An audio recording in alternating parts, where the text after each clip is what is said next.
রাজধানীর বাজারে শীতকালীন শাকসবজির সরবরাহ বেড়েছে, এতে কমেছে দাম। বিস্তারিত জানাতে কারণ বাজার থেকে যুক্ত হচ্ছেন সহকর্মী জাভেদ আব্দুল্লাহ। জাভেদ, জানাবেন যে বাজারে সবজির সরবরাহ বাড়ায় দরদাম কেমন আজকের বাজার?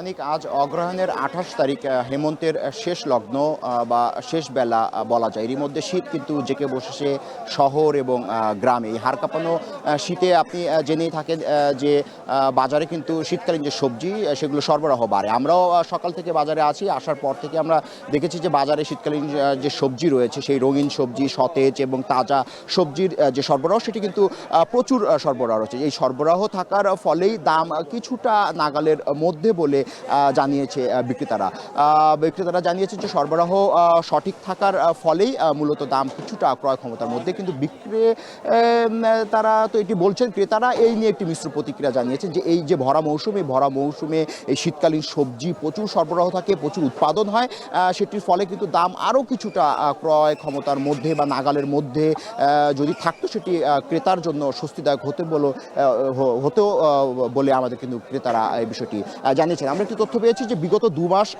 আবহাওয়া অনুকূলে থাকায় কৃষকের মাঠে ফসল উৎপাদন হয়েছে বেশ ভালো। সেই উৎপাদিত ফসল কৃষকের মাঠ এবং হাত পেরিয়ে কিন্তু এখন এই শহুরে বাজারে, আপনি নিশ্চয়ই ক্যামেরায় ছবিতে দেখতে পাচ্ছেন যে সেই সবজি কিন্তু এই নগর বাজারে পাওয়া যাচ্ছে।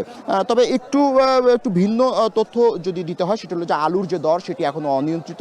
আলু ৯০ থেকে ১০০ টাকার মধ্যে আলু বিক্রি হচ্ছে, পাশাপাশি টমেটো বিক্রি হচ্ছে ১৩০ টাকা দরে, এছাড়া শিম বিক্রি হচ্ছে ৯০ টাকা দরে। আমি একজন বিক্রেতার সঙ্গে কথা বলছিলাম, তিনি একজন আড়তদার, তিনি জানিয়েছে যে এই বাজারে ২৮টি পণ্যের মধ্যে প্রায় 10টি পণ্য পাওয়া যাচ্ছে ৫০ টাকার মধ্যে।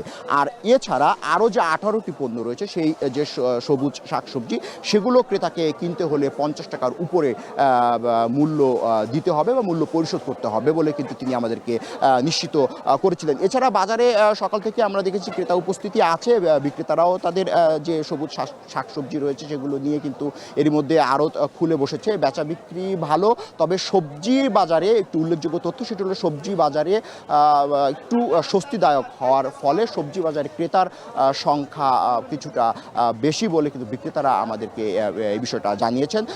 এছাড়া তারা আরও যে বিষয়টি বলেছেন সেটা হলো যে সামনের দিনে এই সবজির যে সরবরাহ সেই সবজি সরবরাহ আরও বাড়বে। শীত বাড়ার সঙ্গে সঙ্গে শীতকালীন যে সবজি সেটির পর্যাপ্ত মজুত এবং সব বাজারগুলোতে সরবরাহ বাড়বে বলে কিন্তু তারা আমাদেরকে জানিয়েছে। অনেক এই ছিল আমার কাছে কাওরান বাজার থেকে সবজি বাজারের সবশেষ তথ্য। পরবর্তী সংবাদে আরও তথ্য নিয়ে আপনার সঙ্গে যুক্ত হব। অনেক শীতকালীন শাকসবজির সরবরাহ বাড়ায় কমেছে দাম, সে বিষয়ক সবশেষ কারণ বাজার থেকে খোঁজখবর রাখছিলেন সহকর্মী জাভেদ আব্দুল্লাহ।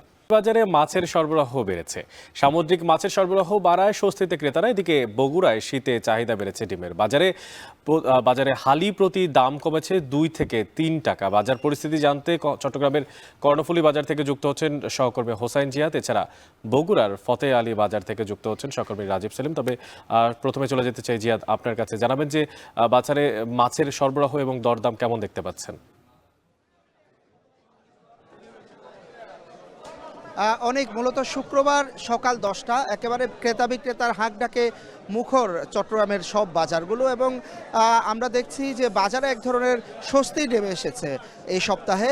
সবজির শীতকালীন যে সবজি সেই সবজির বাড়তি সরবরাহ বাজারে, যার প্রভাব পড়েছে মুরগির বলি কিংবা মাংস বলি কিংবা মাছ বলি সব বাজারে আমরা দেখতে পাচ্ছি সবজির দাম কমার সাথে সাথে অন্যান্য যেই বাজারগুলো রয়েছে সেখানেও দাম কমতে শুরু করেছে।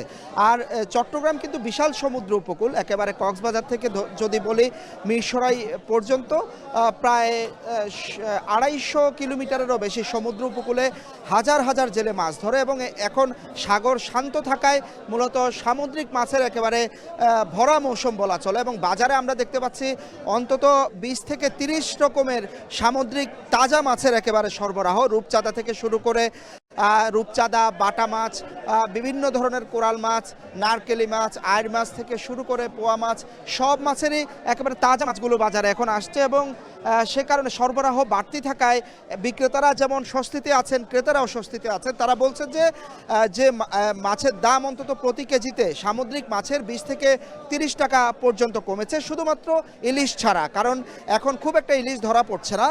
ইলিশ ছোট আকৃতির যে ইলিশগুলো সেগুলো 700 থেকে 800 টাকা কেজি, এবং বড় আকৃতির যদি ইলিশ হয় সেগুলো 2000 থেকে 2100 টাকা কেজিতে বিক্রি হচ্ছে। শুধুমাত্র ইলিশ ছাড়া অন্যান্য সব মাছের দামে 20 থেকে 30 টাকা পর্যন্ত কেজিতে কমেছে। আর এই মাছ যখন সামুদ্রিক মাছ যখন বাজারে আসে তখন কিন্তু মিঠা পানির মাছের যে সরবরাহ বা চাহিদা সেটি খানিকটা কমে আসে, যে কারণে আমরা বাজারে দেখছি যে মিঠা পানির যে রুই, কাতল কিংবা পাঙ্গাস মাছ, তেলাপিয়া মাছ, সেই ধরনের মাছগুলো কেজিতে 20 থেকে 30 টাকা পর্যন্ত কমেছে। এখন বিক্রেতারা আশা করছেন যে সামুদ্রিক মাছের সরবরাহ আগামী দিনগুলোতে আরও বাড়বে, যে কারণে মাছের দাম অন্তত আগামী 2 থেকে 3 মাস বাড়ার আর কোনো সম্ভাবনা নেই। অনেক এবার চলে যেতে চাই বগুড়ায়, সেখানে আছেন সহকর্মী রাজীব। রাজীব, জানাবেন যে এই যে ডিমের দরদাম সম্পর্কে যে তথ্য পাচ্ছিলাম, সবশেষ তথ্য আপনার কাছে কি আছে? হ্যাঁ, অনেক ডিমের বাজার মাঝে মাঝে অস্থির হয়ে ওঠে। বছরের বিভিন্ন সময় বিভিন্ন কারণে ডিমের দরদাম কম বেশি হয়ে থাকে। তো এখন যে অবস্থা রয়েছে, ডিমের যে বাজার রয়েছে, তাতে করে সাধারণ ক্রেতাদের কিছুটা স্বস্তি ফিরতে শুরু করেছে। এখন আজকের বাজারে ডিম বিক্রি হচ্ছে আকারভেদে 44 থেকে 48 টাকা প্রতি হালি। আর 7 দিন আগে বিক্রি হয়েছে এই ডিম 48 থেকে 50 টাকা, অর্থাৎ হালি প্রতি ডিমের দাম কমেছে 2 থেকে 3 টাকা। ব্যবসায়ীরা বলছেন যে এর মধ্যে কমতে শুরু করেছে ডিমের দাম, আরও কমবে, আরও কমতে পারে, 7 দিনের মধ্যে আরও কিছুটা কমবে। এর কারণ হচ্ছে মানুষের খাদ্যাভ্যাসে কিছুটা পরিবর্তন হয়েছে। যদিও ডিমের চাহিদা বেড়েছে, তবে লাল ডিমের উপর যে চাহিদা, সেই চাহিদা কিছুটা কমেছে। চাহিদা বেড়েছে হাঁসের ডিম, দেশীয় হাঁস এবং মুরগির ডিম, সেই সাথে কোয়েল পাখির ডিমের চাহিদা কিছুটা বেড়েছে, যে কারণে লাল ডিমের দাম কিছুটা কমতে শুরু করেছে। তাছাড়া এই যে লাল ডিমের যে উৎপাদন খরচ, সেটি কমতে শুরু করেছে। যখন ডিমের দাম একেবারে চড়া 54 টাকা 56 টাকা পর্যন্ত পৌঁছে গিয়েছিল, সেই সময় আমরা খামারিদের সাথে কথা বলেছি। সেই সময় তারা আমাদেরকে জানিয়েছেন যে মুরগির অতিরিক্ত গরমের কারণে অতিরিক্ত ফ্যান চালাতে হয়েছে সে সময়, যে কারণে ডিমের দাম সে সময় কিছুটা বৃদ্ধি পেয়েছিল। তবে এখন ফ্যান চালাতে হচ্ছে না, বিদ্যুৎ বিভ্রাট নাই, যেই কারণে ডিমের দাম কিছুটা কমতে শুরু করেছে। আর এই দেশীয় যে হাঁস মুরগির ডিমের চাহিদা বেড়েছে, এটিরও কিন্তু যোগান গ্রামে যে হাঁস মুরগিগুলো পালন করা হয় সেখান থেকে ডিমের যথেষ্ট যোগান আসছে। কারণ গ্রামে যে হাঁস মুরগিগুলো পালন করা হয় তাদের এখন গ্রামে ধানের কাজ চলছে, সুতরাং খাদ্যের যথেষ্ট যোগান রয়েছে, যে কারণে ডিমের বড় একটি অংশের যোগান দিচ্ছে দেশীয় হাঁস মুরগির এই ডিমগুলো। এই ছিল আমার কাছে বগুড়া থেকে ডিমের বাজারের সব শেষ খবর। অনেক বগুড়া ও চট্টগ্রাম থেকে যুক্ত ছিলেন সহকর্মী, জানাচ্ছিলেন সবশেষ দরদাম।